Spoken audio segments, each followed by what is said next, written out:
Morning, fellers. It's, the crack of dawn and every light in the shop is on. And we still got, an Elan to finish up here, so I'm just gonna, get after it. I think first off, we're gonna get the secondary put where it needs to be. Get the belt on here, check out our measurements, and make sure, we're an inch and an eighth from the primary, all that fun stuff. Then we're gonna get our steering components in and greased. And then after that, probably do something with the tank, exhaust, that kind of fun stuff. Then we gotta build ourselves a seat. We gotta weld up some skags, install the skis, install the hood. And then we'll be looking, pretty darn close. Of course, we gotta put that gas tank in too. We got a lot to do, but we got a lot of day left, It's barely, 6 o'clock in the morning, so it'll be fine. Anyways, let's, get after it and get this thing on the road. Get this show on the road at least. Something like that. I gotta go find the belt. Now this one is, used old stock, but it should work just as well as that new stuff does.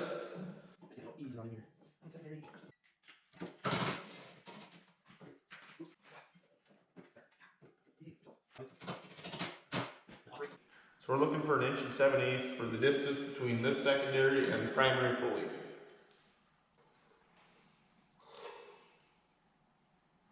That should work right there. We're going to tighten that up now since we're, within the spec.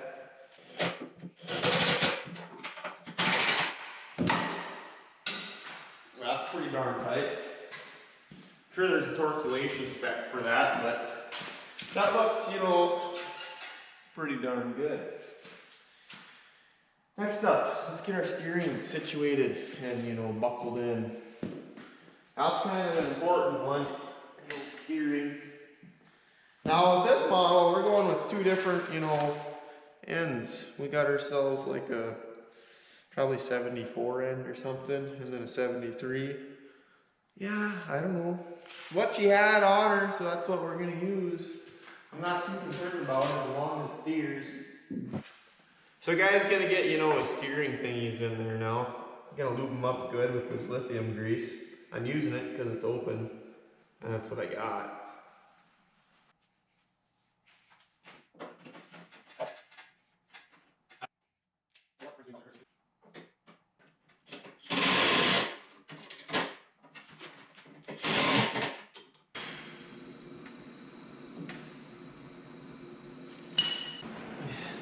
We got, some skags built up on the bottom. That's about 1.5 inches of bar on there, so that's good. I like them thick because they wear off right away because I'm not using hard metal. And it helps these things turn because they don't turn very good to begin with.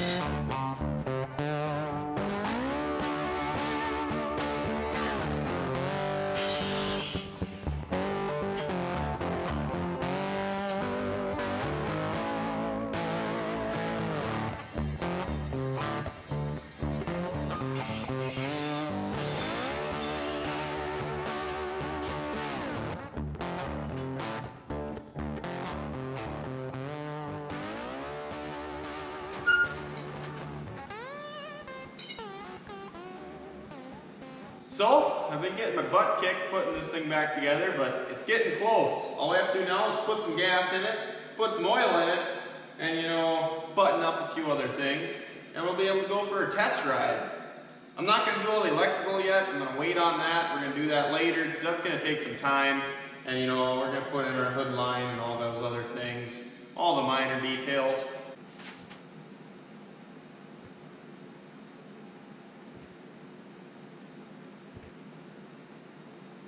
Here we go.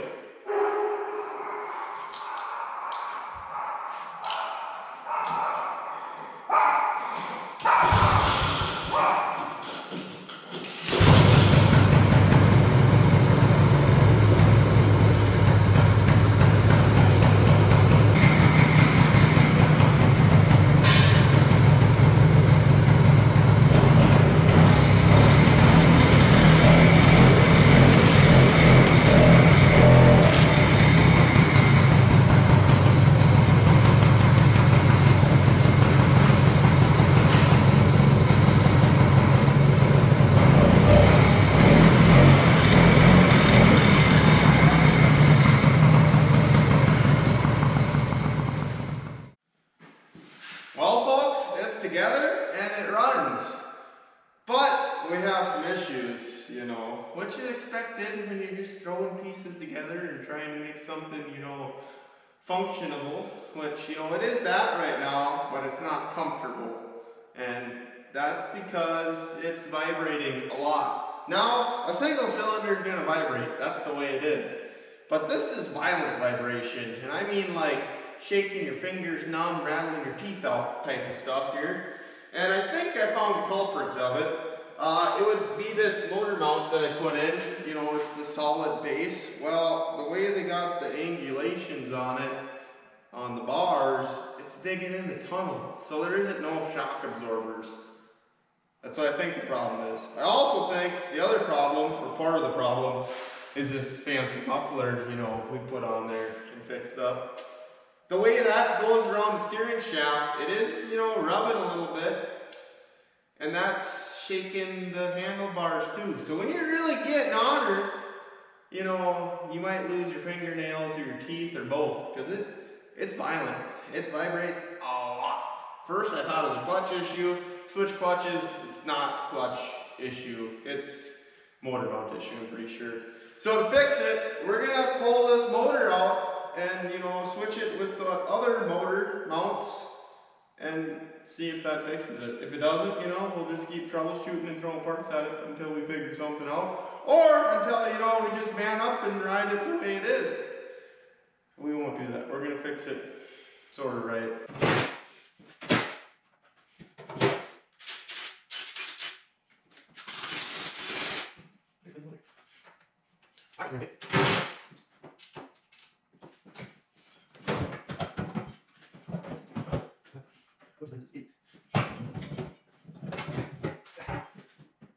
So guys, got her removed, and remember, I didn't run her too long, but here's metal on metal from that, and her grommets, they're, you know, they're tired. The guy should have replaced on these earlier, but, you know, I got a couple parts machines I can go steal some off of, and we got to replace on these, because they shouldn't, you know, they shouldn't be looking like that.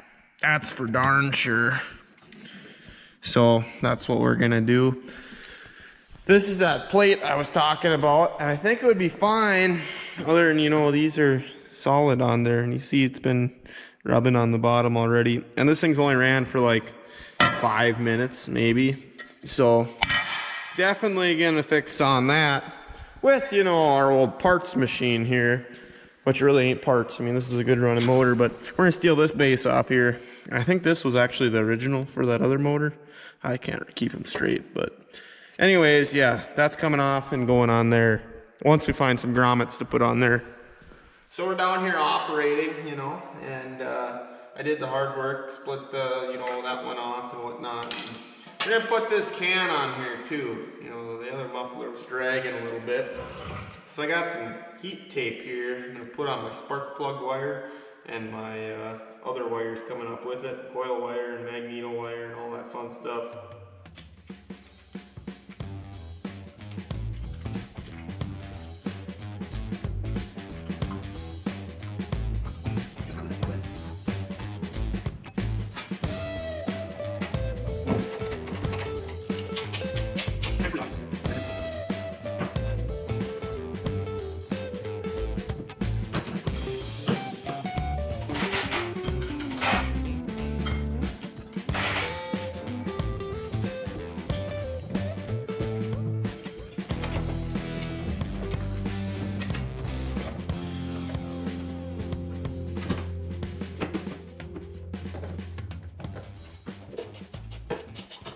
So we're working on getting some brake lines routed, and I was having an issue where I was running into the primary and whatnot.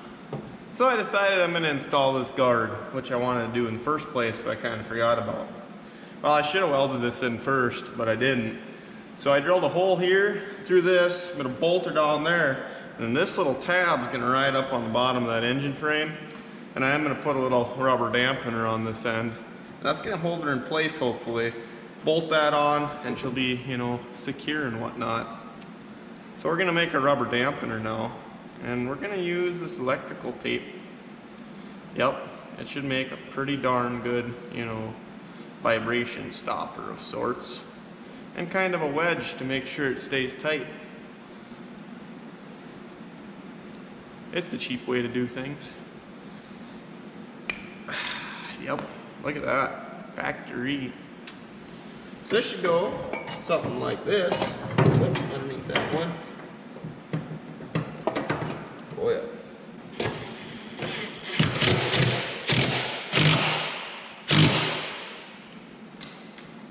We got the clutch kind of figured out. Now we got to make some sort of a brake line holder apparatus for this thing. And what I'm thinking is running a plate off this instead of a washer lined up there, tip this up in a 90, drill a hole through it, then put my wedge nuts through there, and then run this up forward. So it'll be sitting about in here. We should have enough cord hook onto that brake arm, and then, you know, get something for stopping.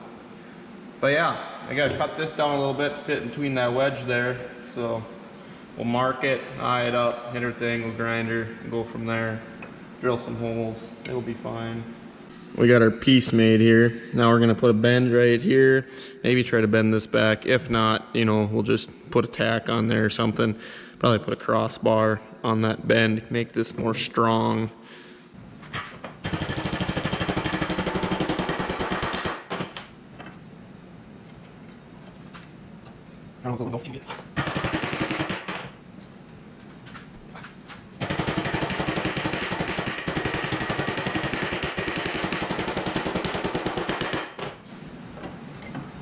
There, something like that. Not perfect, but we can make do. So now I got that scrap piece that we cut off of here. I'm gonna weld that on up here, weld that on here, and that should give us some strength to our left and right. And we might try to fill that gap there, just really try to strengthen it, you know, because it's gonna be kind of a vital piece, you know, if we want to brake.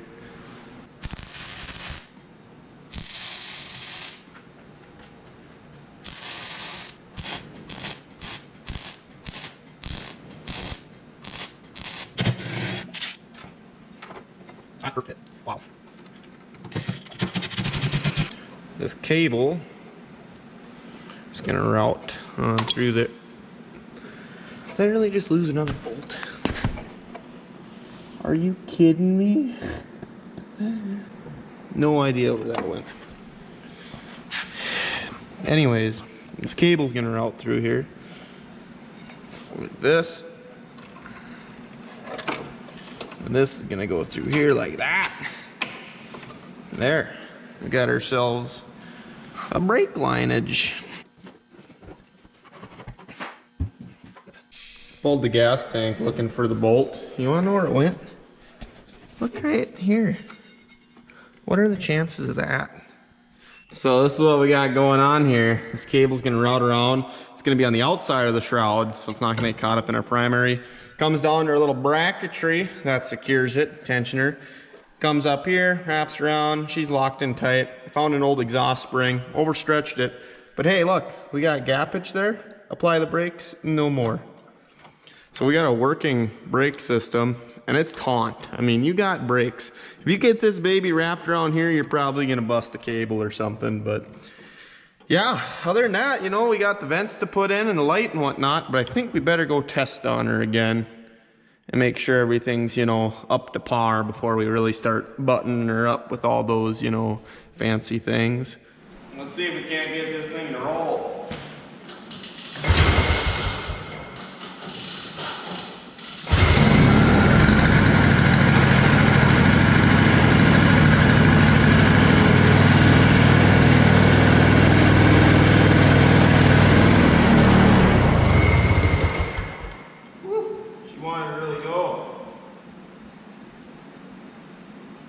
Good thing we had brakes.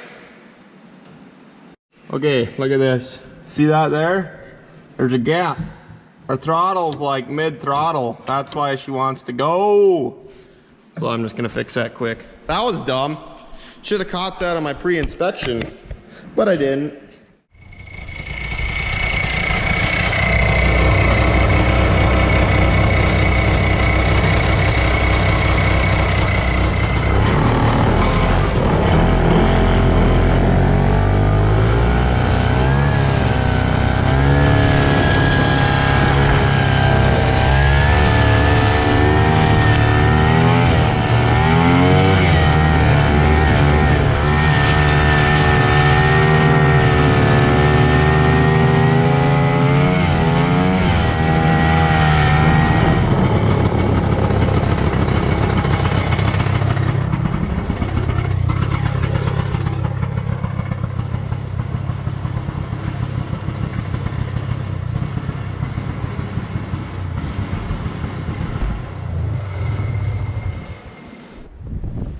Uh-oh. Why'd you do that? You're idling so nice for me.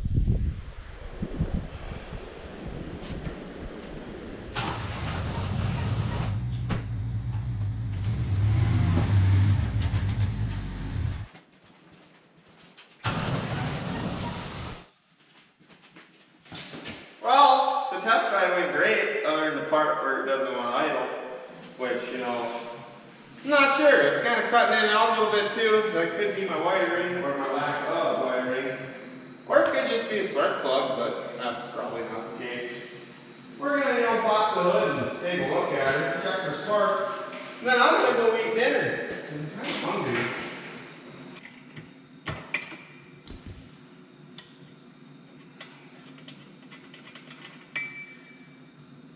She's hot. It ain't getting fuel, apparently. It ain't flooded at all. We got carburetor issues, which is, you know, not surprising. Because the one I pulled it out of, that tank had some gunk in there, so we're just gonna pull it apart, clean it, and try her again. We can double check for spark here. I'm sure she's got it. Plenty of spark.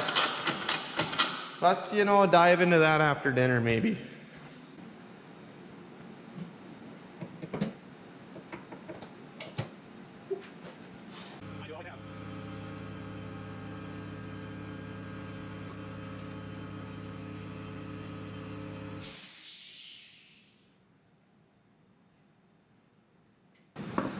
I think my needle was sticking. It was hung up there. But, you know, it could be something else. It's hard to say. We're going to still dump her in the ultrasonic, let that stuff do its magic. And then we'll hit her with the carb spray, you know, get her real cleaned out. Good.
Well, folks, we got her done. Another Elan saved, back on the snowy trails, and it's running better than ever.